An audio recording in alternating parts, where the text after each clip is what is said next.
Hi, welcome to Fast Forward, Faster Forward. This is Mike Zipser, and our guest this time is, as you can see, Nancy Springer, award-winning author of more than 50 novels, and is also the author of in all kinds of genres, I must add, and is the author of the Enola Holmes series, which has pretty much taken over. The movie of it's taken over Netflix. So, Nancy, welcome to Faster Forward, live on YouTube and Facebook. Well, thank you, Mike. It's great to see you again. I know. This is so cool that we're able to do this, even with the pandemic on. So, how are you doing? How's the pandemic treating you? I don't mind it as much as most people, I guess, because I've always been a homebody, stay home, write, do crafts, stuff like that. So I am a little bit lonely at times, but thank goodness for this, for Yeah, the webcam, and for cell phones and telephones and all the ways we've managed to make do and try to keep in touch during COVID. The movie money has provided me with a nice swimming pool, heated. This has been a great thing. ooh. Yes, this has So been it's all been working good. Good for yeah. you. Yes, things are good. Things are good. Life is good. And you're down in what, the Panhandle of Florida? That's where you're Yeah, living now. I'm now down in North Central Florida. I was Oh, okay. I was in the Panhandle for 11 years, 12 years, and I didn't publicize the move because why should I? I Yeah, mean, Florida is Florida. yeah. Once you're in Florida, you're in Florida. So, I was saying, you've written how many novels now? 55, 60? It depends on how you count the books. I mean, is a novella, do you count that? Do you count the poetry collections? I'd say somewhere between 50 and 55. Yeah. And you mentioned Enola Holmes, which is kind of, you wrote those a while, like 10, 15 years ago. The first one was published in 2006, so I probably wrote it around maybe 2001. So yeah, Yeah. 20 years. And all of a sudden, Let's do it. it's like taken over. Instant overnight fame. Yeah. That's Yeah. how it usually. One of the things I want to talk to you about before we get on to other books and your career and stuff, and talk a little bit about Enola, is what the process was of you, all this time after you wrote this book.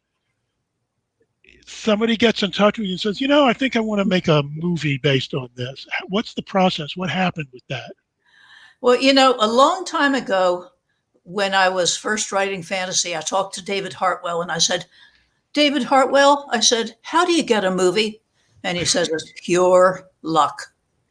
He says, something happens, the stars aligned, an oil rich shake likes your book, and you get a movie.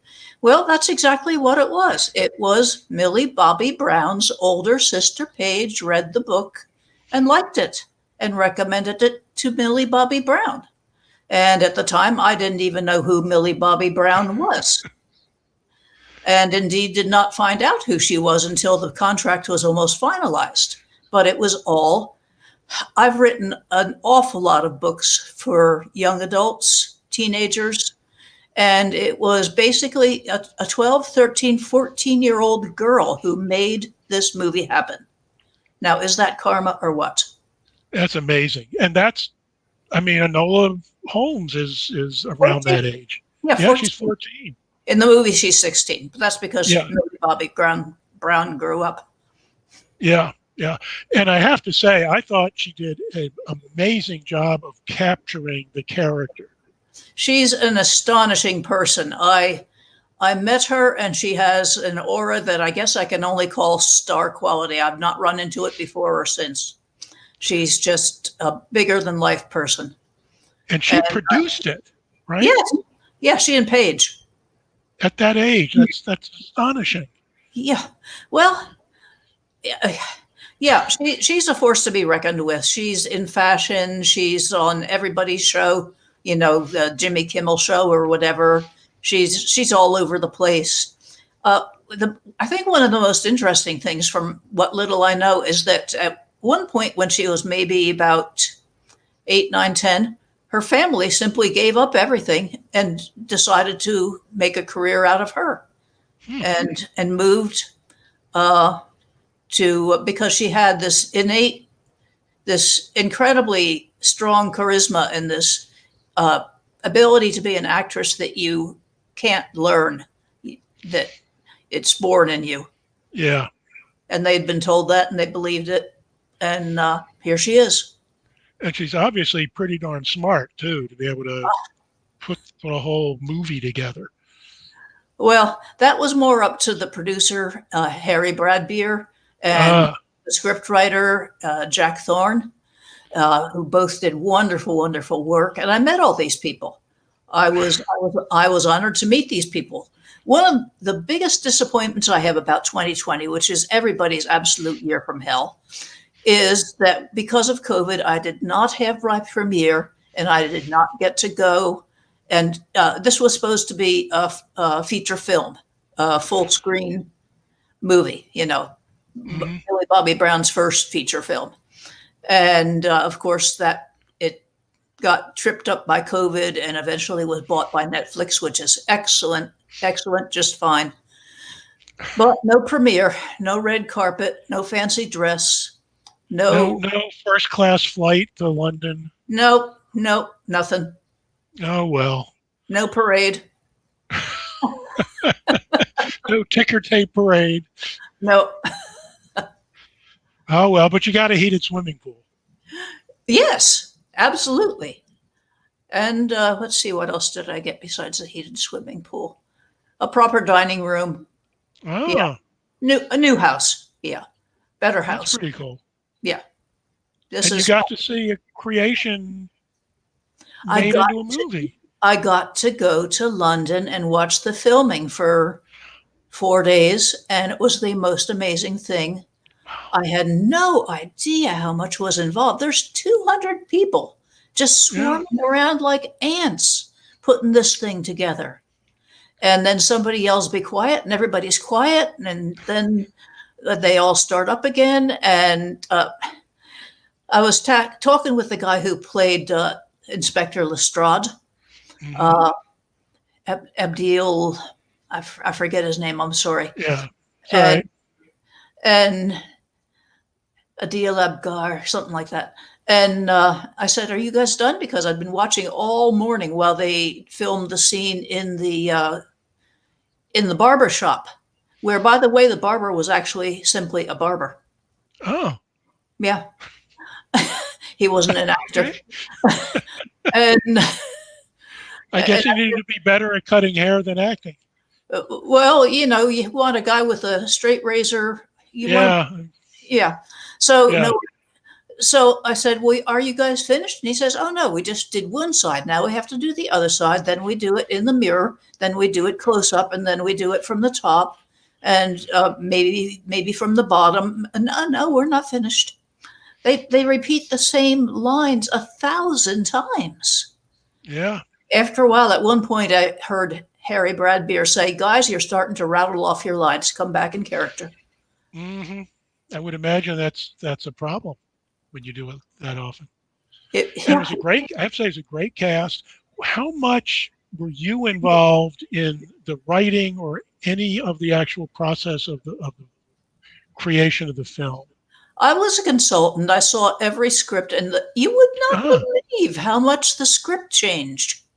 I mean, I liked the first script. I like Jack Thorne's writing. I like his interpretations, and but it so much changed as they went along. While hmm, I was watching them film, they would say, "No, let's do it this way instead of that way," or "Let's try it another way."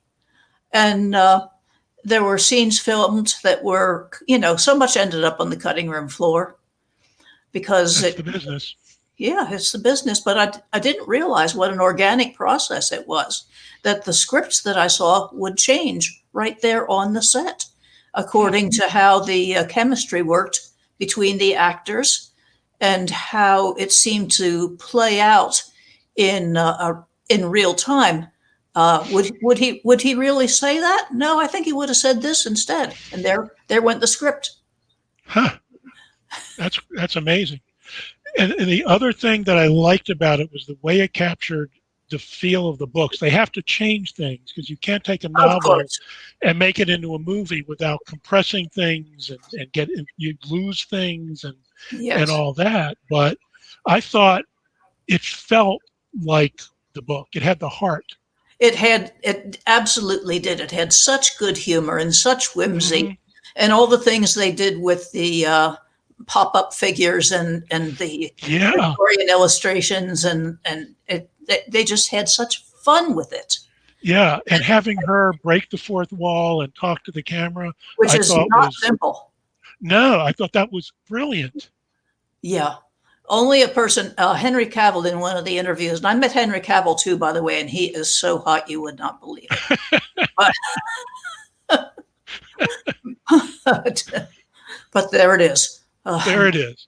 Yeah, I'm way too old. Anyway, um, Henry Cavill in an interview said that in order to break the fourth wall the way Millie Bobby Brown did, you had to have tremendous control and charisma, and that she was just absolutely unbelievable. That she Yeah, was. She remained technically, unbelievable. yeah, technically as an actor, that's got to be really hard because you have to be able to and you're taught you change what you're doing, but keep the character. And Yeah, it's got to be incredibly difficult and technically. other stuff's going on behind you, Yeah, and you're looking straight into the camera and trying not to think of it as a camera. yeah, You're thinking, I don't know what in the world, I don't know how in the world she did it. yeah, yeah. She's just good. Now let's talk some about the books a little bit, and instead of the movie, because you have Enola. She's a very even at 14 in the books, she's a very strong woman who's been trained to be alone, which is her name backwards, which I liked, Right.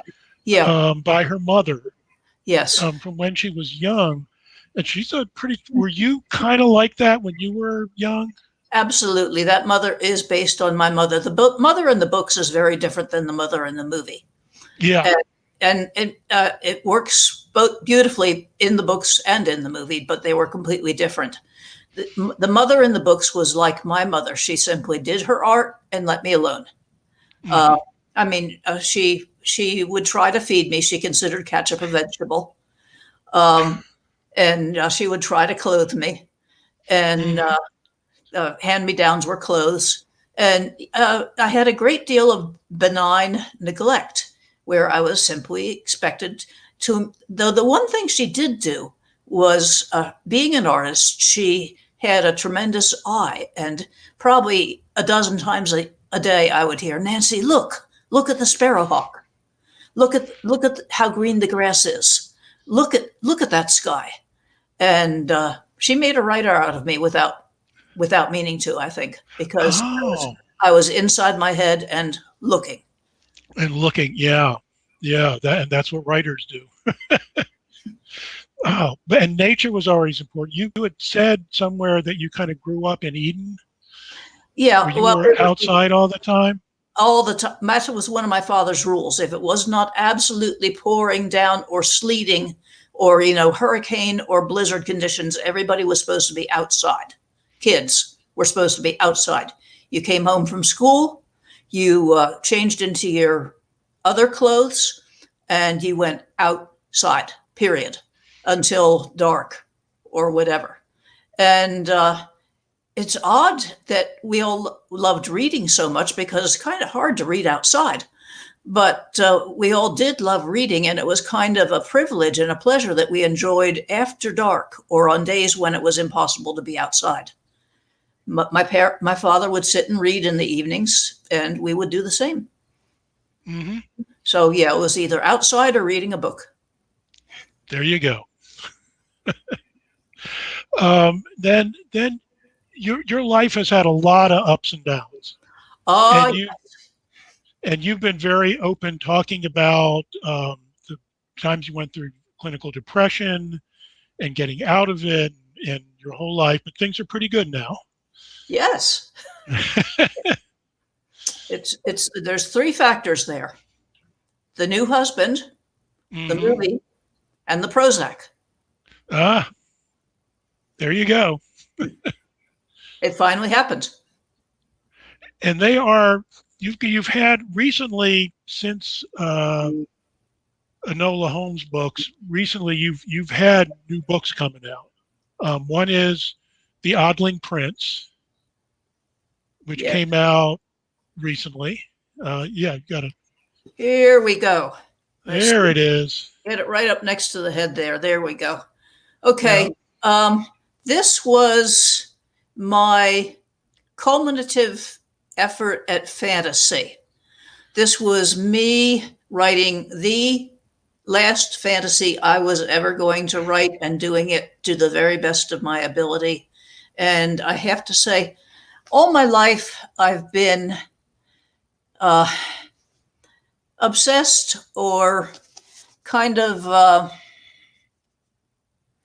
this idea of brotherly love. The one thing that I didn't master as a child was love. My parents were distant. We were not a huggy, lovey family. Nobody ever told me they loved me. To me, love was an abstract concept. I realized that I had food and shelter, but I did not realize that I had love. And I daydreamed and daydreamed about the idea of equal love. Two guys who loved each other equally. It started with in The Silver Sun with Hal and Alan, and just continued on for probably 10, 12, 15 novels after that, wrestling really with the clinical depression, which was me experiencing the fact that I was not perfect. I had been trained not to show emotions or have emotions. My parents, my mother was a Pollyanna who expected smiles at all times, on all occasions. If she had been on the deck of the Titanic when it was sinking, she would have been telling everybody, "Look at the pretty stars." And my Oh father man. was British. My Oh mother yeah. was British, stiff upper lip. So it took me quite by surprise when about age 30 and I had children and I felt love for them. And then all of this other stuff came swimming up from the depths, all the anger that I had never showed to anybody. And oh my, it was strange, but the writing helped me through. The Hmm. writing actually helped. The writing actually helped me a heck of a lot more than the shrinks did. I hear that from a number of writers that writing, getting that stuff on paper Yes. And then is cathartic. 2 years later, you understand it. Yeah. Yeah, I hear that a lot too from writers. It's like, yeah, I didn't really realize what this book was about until much later. Yeah. Well, I didn't really realize when I wrote Enola Holmes that Enola was me. Yeah. I, let me show you one other book. Yes. I know you're getting there anyhow. This this is Grand Ghost, and this is quite literally about me when I was living in the Panhandle of Florida. And the woman in this book is an artist who has she's washed up. And at that time, I felt as if I was washed up as a writer. Once 2008 came around, I was getting nowhere as a writer. I published things, but they were not popular. The Enola Holmes books, I actually wrote some more Enola Holmes books, and the publisher would not accept them. Can you believe that? Wow. And anyhow, so there's this artist, not writer, there's this artist who's otherwise pretty much just like me, who lives in a brick cinder block house in the Panhandle, and the yard is full of bricks. She cannot understand why the yard is full of bricks. Apparently, somebody at one point threw them at each other. But she's trying to rid the yard of bricks, and she digs up the skeleton of a child. And the portrait of a child that she is painting changes beneath her hands to become the dead child. So it's kind of a woo-woo book. It's definitely fantasy, very spiritual. Got a lot about the mother goddess in there. Um, Sounds like it might even drift a little into horror.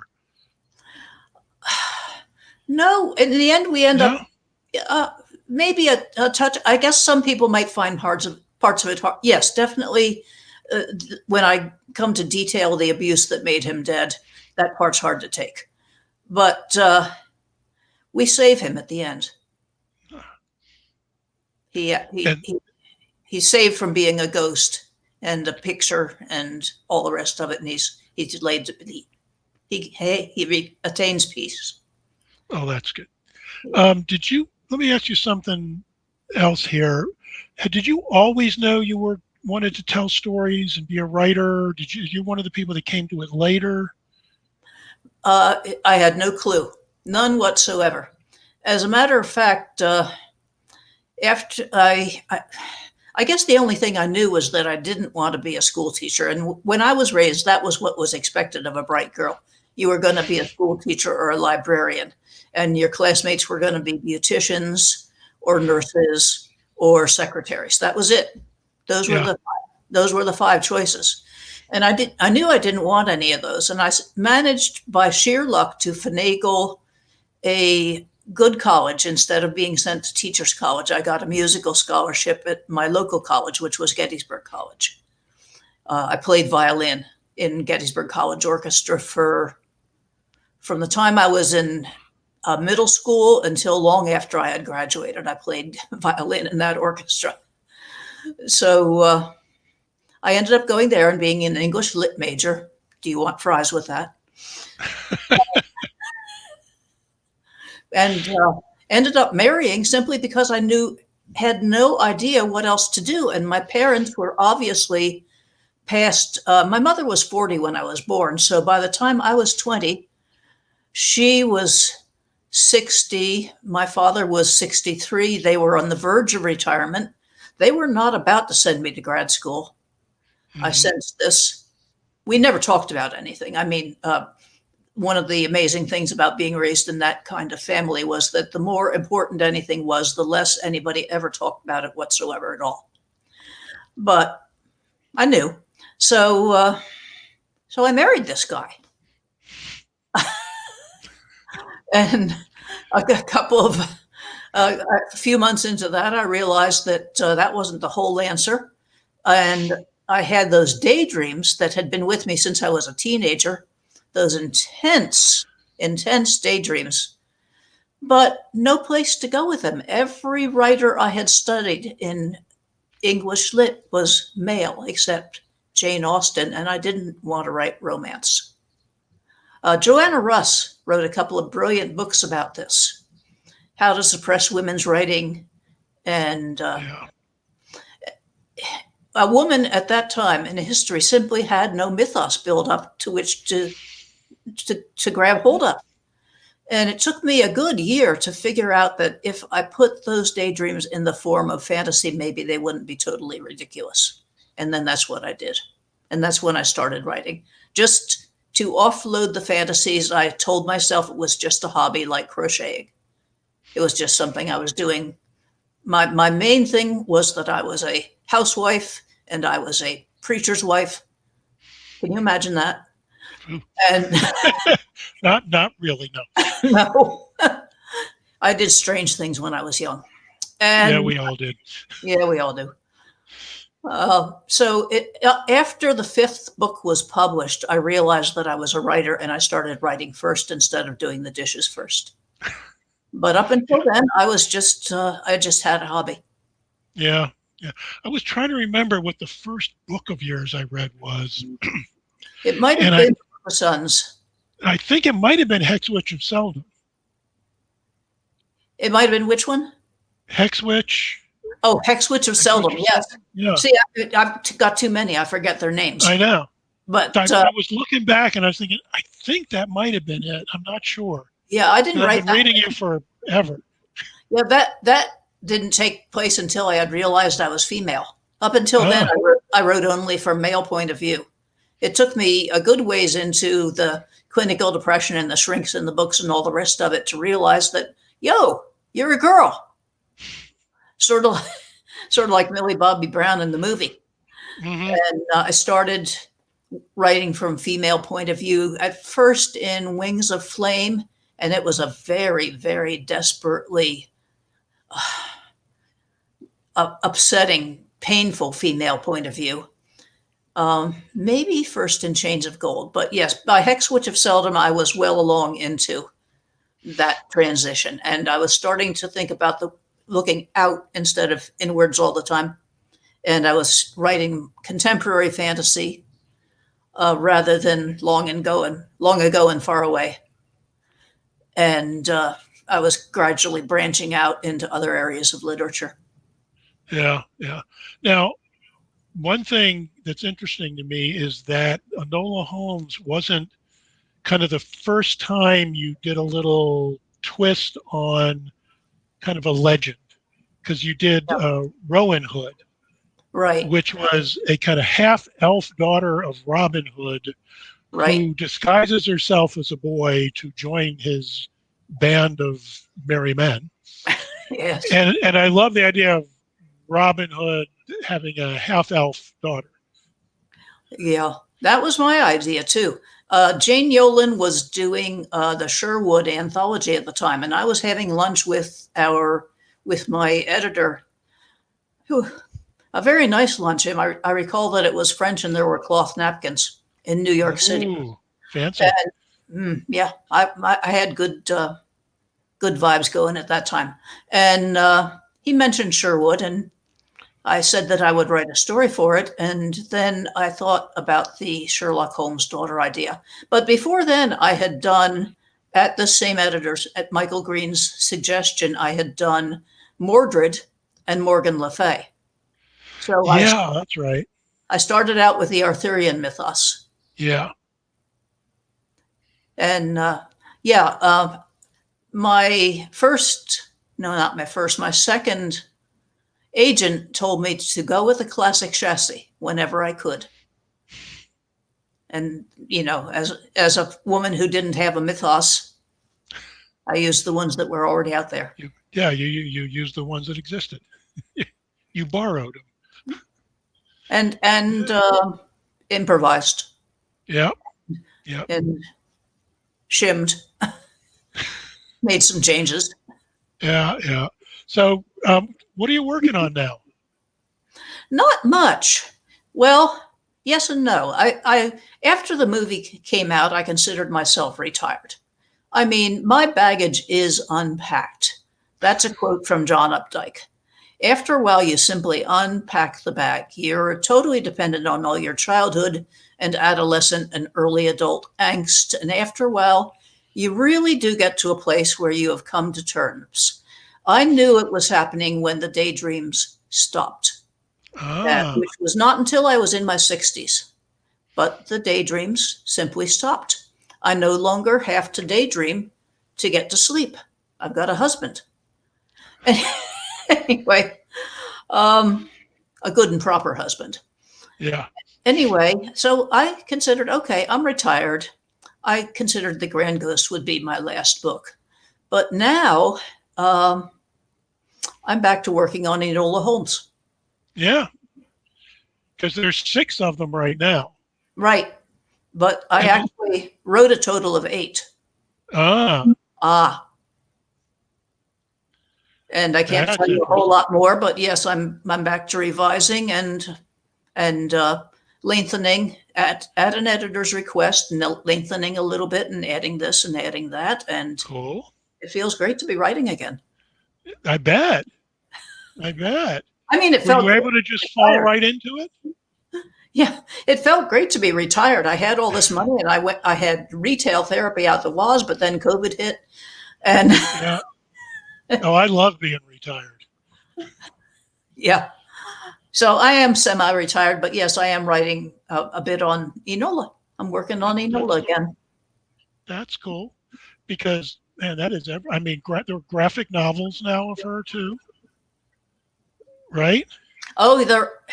she's going off in all directions. There, Yeah. Legendary is making a comic book about her with the characters based on the actors in the movie. Um, I don't know.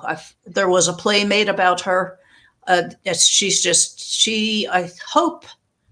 Well, there's another mythos for you, the mythos of Sherlock Holmes, Yeah. which is how I got quickly the tale of how Enola happened. That very same editor, Michael Green, once I had done the Camelot things and once I had done the Robin Hood thing, he called me on the phone one day and he said, okay, I want you to write something set in deepest, darkest London at the time of Jack the Ripper. And no, so was not going to happen. But he was a brilliant editor and he had an uncanny instinct for what might sell. So I thought about it and I realized that as a child, just the way I had read Robin Hood and King Arthur as a child, I had read all of the Sherlock Holmes. And by any chance, was he at the same time as Jack the Ripper? And by golly, yes, he was. So I don't know if my editor got what he expected, but he liked what he got. Yeah. And I got to tell you, my wife, who has read all the Sherlock Holmes stuff and knows it, was reading Enola Holmes, and she really enjoyed it. Yeah, thank you. I like that when somebody knows their stuff realizes that I know my stuff too. Yeah, yeah. And even though I am not the basic market for Enola Holmes, being an old man. Oh, yes, you are. I really find them delightful. I never meant them to be just for kids. I mean, yeah, any good I find that with a lot of YA. I read a lot of YA, and I love it. Any good children's book is not just a children's book; it's a good book. Yeah. And they were published as YA. When they went into paperback, they were booted down to 8 to 12 for some ridiculous reason, probably the length. But they're definitely crossover YA. Yeah. And one of my earliest fans was the husband of my former agent, who was then in his 80s. So, yeah, they're for everybody. Yeah, they're wonderful. When I'm reading them, I was thinking, boy, Nancy must have gone down some really interesting research rabbit holes researching these books. Well, I mean, because Florence Nightingale shows up. Yeah. And there's it feels like Victorian London. You can almost smell it. Well, that era, the 1880s and the 1890s, was immense change. Victorian Revolution, the beginning of, never can think of the right word when I want it. The beginning of unions, strikes, voters' rights, women's rights, suffragists. The whole world was in an uproar at that point, heading towards the 19th century, heading towards the 20th century. Yeah. And in the 19th century, heading towards the 20th. And it was a vibrant time, as I found out by doing, as you said, tons of research. But the research that truly helped me was not reading all those books. The research that truly helped me was getting every conceivable Victorian coloring book. There's a doverpublications.com. I'm sure you've heard of them. They make coloring books for adults on all kinds of topics, whether ancient Greek or outer space. And I got the Victorian house, Victorian costumes, Victorian parties, Victorian this, Victorian that. And by coloring, I got myself a brand new set of all the Prismacolors, all 150. And by coloring, I internalized the material to the extent that I did not have to think about it as I wrote. Coloring, okay, what is that stupid little thing? It's it's one of those things you put on top of the hard-boiled egg so it will stay warm. Okay. And then you take it upstairs, from the kitchen to Sherlock Holmes or whoever. And all those little details. What is that thing over there? It's tucked on top of the pictures. That must be Palm Sunday palms. And what? Oh, Yeah, yeah. It's like you were talking about being in your head, but looking out at things and bringing them in that way. And that's what that was doing, I think. yeah. I colored them on in, Yeah. and it worked like magic. Wow. I got the paper doll books too. Played with them a good bit, and I've been telling people all my life it works to play. People will get so dang serious about writing. They think you have to make outlines, and You're not an outliner. You what? no, Discovery just go, writer. just Yeah. go, and just enjoy the trip. Uh, which, by the way, means that besides the 50 books I've published, there are also at least 50 that never saw publication. Okay, that's the way it is. Yeah. You know, I do the duds and then I do the ones that are not duds. You have to do the duds. Yeah. And I remember writing something really dreadful once about angels who got butterfly wings and therefore were not angels but were fairies instead. Mm. They're, they're, It's an they're interesting thing. Could be a book. well, sometimes head ideas just don't work for a heart book. Ah. And your books come from the heart. The successful ones do. Yeah. The other ones came from my clever head. It's a pretty clever head, though. Yeah. Yeah. Yeah. Yeah.